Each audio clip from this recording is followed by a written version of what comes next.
It's movie time.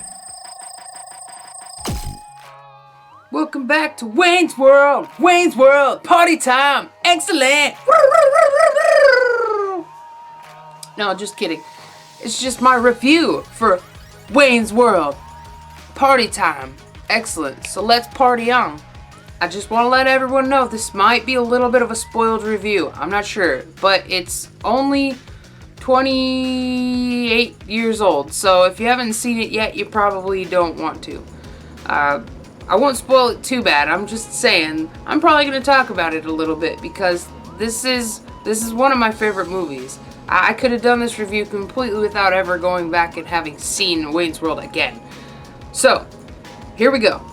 It is a comedy movie. I don't know what other category you could put Wayne's World in other than comedy. I don't think one exists. Maybe like mockumentary? So here's what the movie is about.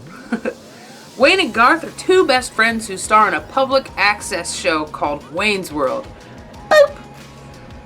When the show is picked up by a local network, the friendship begins to unravel as things slowly go south for Wayne.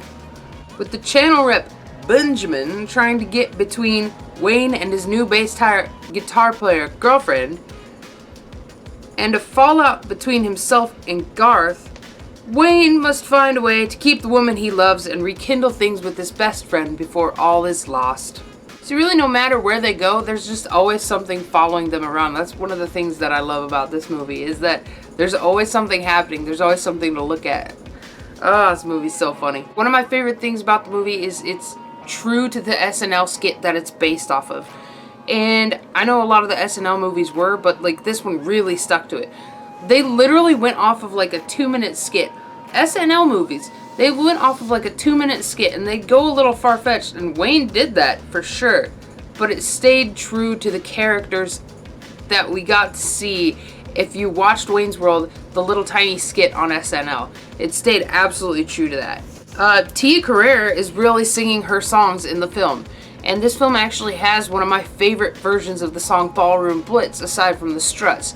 And I think that's really cool when a movie does that. It has the actor or actress actually singing instead of using a voice sound-alike. Another thing that I always liked about the movie is that the references are really easy for me to get. Even though I was only like 2 when this movie came out, I could watch this. I don't remember when I first saw Wayne's World, but I couldn't have been too old. But I mean, even now, like, I understand the references. The references to Terminator, the references to numerous other TV shows. They're just completely obvious, and it's not hard to understand. And I love it. Apparently, though, it was not that easy to understand in other countries. So, like, Laverne and Shirley, and then, like, the hockey references. There were a ton of hockey references in this movie. They couldn't have been that easy to get for countries that were not, North America. A lot of the problems that other countries had was translating the movie. So I know in Spanish they had trouble with, because Wayne makes a lot of metaphors and colloquialisms. So when he said, yeah, and monkeys might fly out of my butt, it was actually translated to when Judgment Day comes in the Spanish version. And that's just not quite the same. I'm just gonna throw this in here. My absolute favorite part of the movie is when Stacy is riding her bike by Wayne and Garth while they're playing street hockey, and she goes, "Hi, Wayne. Hi." And then she just, boop, smashes her bicycle into the side of a car, and that is so funny. I can't help but laugh every time that I watch it. So it's just stupid little parts of the movie like that that make it what it is. Another thing I loved about Wayne's World was the many, many cameos and guest appearances that happened throughout the movie. And that's something that I know I personally have become to expect out of like an SNL movie. You're gonna see a lot of cameos because obviously they meet a lot of stars. So you gotta figure, you can just picture like Mike Myers calling Rob Lowe on the phone like, "Hey man, I know you just had this big sex scandal tape, but do you want to be in my movie?" Wayne's World SNL movie pretty much followed the Blues Brothers. The Blues Brothers was the last big SNL movie before Wayne's World. And they had a ton of cameos in the Blues Brothers. So I feel like if Wayne's World hadn't pulled its weight bringing in guest stars and stuff, it would have been a little bit disappointing. So here are some of the guest stars and cameos, and then I also jotted down a little bit of what they did if they had a connection with Saturday Night Live. Meatloaf, the singer, he was the musical guest on SNL in 1978 and 1981. He played the bouncer at Gasworks, Tiny. Ed O'Neill, he was famous for Married with Children and many other things, and he had hosted Saturday Night Live in 1990. Stan Mikita of the Chicago Blackhawks, he's a hockey player. The donut shop was named for him, and he was sitting at the little bar area in the donut shop. Alice Cooper, very obviously. He was never on Saturday Night Live. He never did any musical appearances on Saturday Night Live, but still a pretty big name. Robert Patrick. He did the Terminator. He was the Terminator cop who walked up to the car, and he was actually in the Terminator movie too.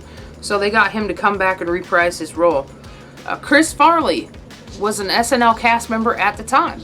And then you got Brian Doyle Murray, who was an SNL cast member. And then, as was his brother, Bill Murray, who is probably definitely better known than Brian Doyle. I love the fourth wall breaks in this movie. And I feel like if they had shot it any other way, it wouldn't have been near the same movie as that. It gave it that mockumentary, biographical feel. It just wouldn't have been the same, just having a camera follow Garth and Wayne around. I feel like we wouldn't have gotten in their heads quite as well. I really had to reach to find bad stuff. I had to get super picky with it.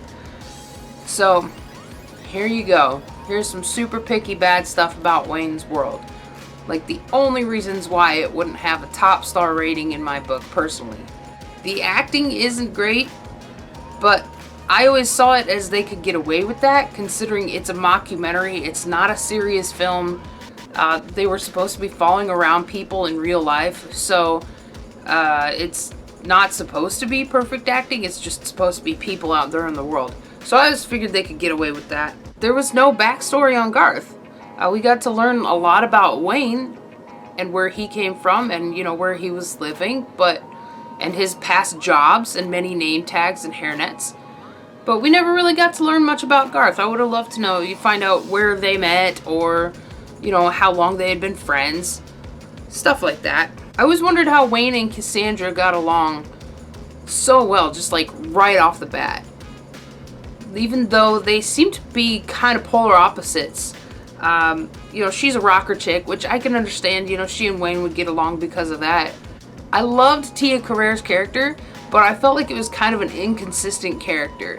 If you look at her, she's brought in literally kicking butt. One of the first things we see her doing is playing an aggressive bass, being this big sexy bass player that gets Wayne's attention, and he goes into the little Dreamweaver sequence, and then she gets off stage and she kicks some butt.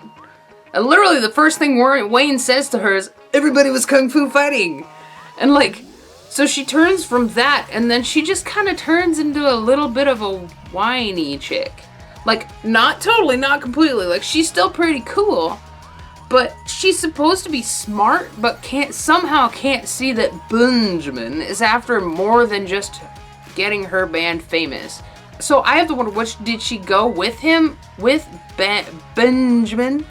Did she go with him because she was gonna, she had dropped Wayne and she was looking for someone else to be with? Or did she seriously just think that Benjamin was in it for her band? I have to wonder, and that's one of the loopholes that always kind of bugged me. Here's some fun things I learned about the movie while I was kind of looking it up, getting curious and going on the interwebs. This is the only SNL movie to gross over $100,000. And that's pretty crazy in my book, because the Blues Brothers, Superstar, I can understand A Night at the Roxbury not grossing that much, but Superstar and the Blues Brothers were two other good SNL production movies. And so I was really surprised to learn that Wayne's World was the only one that grossed over $100,000. Lorne Michaels must have been very proud. The Twilight Zone episode that Garth describes to the camera while he's picking up his pen under the table, doesn't actually exist. The one where he describes that a man had his tongue cut off and then he put it in a jar and it started sprouting little baby tongues. That wasn't a real Twilight Zone episode, which is probably kind of good because that would just creep me right out. This was Mike Myers and Chris Farley's first movie appearance. First appearance on the big screen.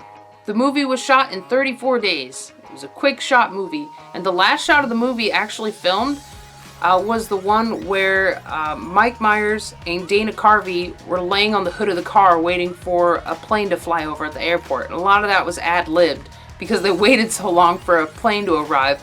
And it was just them making each other laugh out of stupidity. I learned that Fender, the guitar company, actually made a Wayne's World branded Strato and released it after the movie came out. It was based after the white Excalibur guitar that Wayne picks up in the guitar shop and starts playing Stairway to Heaven even though he was denied. I would love to have one someday. So if anyone ever comes across that, pick it up. Nah, I'm just kidding. I'm sure it costs hella money. Speaking of the guitar shop, that drum solo that Dana Carvey did as Garth, that was actually him. You can tell he's actually playing if you sit and actually watch him hitting stuff. Usually they have, the cymbals mounted and just, they don't move when someone hits it, when they're playing for when they're fake playing in a movie. But Dana Carvey did all of it. I feel like this is something that pretty much everyone knows, but Wayne's World actually kind of revived Queen. Queen had been kind of winding down as Freddie Mercury's health deteriorated, and they weren't doing well in the US. Bohemian Rhapsody, when it first came out in 1975, Bohemian Rhapsody first came out, it reached number 9 on the US Billboard charts. After Wayne's World came out, it became a hit again and actually reached number 2 on the US Billboard charts.